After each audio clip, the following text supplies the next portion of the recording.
I borghi più belli d'Italia, lo scorso anno oltre 3 milioni di visitatori e con i turisti è aumentata anche l'ospitalità. Valentina Bisti.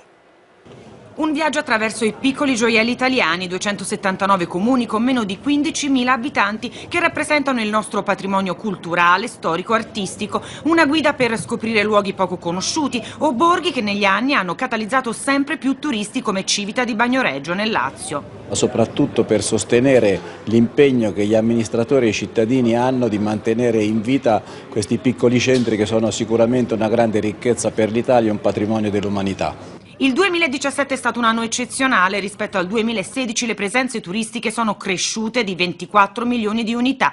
I borghi più belli sono stati visitati da oltre 3 milioni di persone, quasi 12.000 presenze all'anno per borgo. Un tipo di turismo che ha avuto un successo molto forte in questi anni, una esperienza unica per chi non conosce il nostro paese ma anche chi lo conosce bene. E con i turisti è aumentata anche l'ospitalità con il 3,4% di esercizi ricettivi in più e un incremento dello 0,2% di posti letto.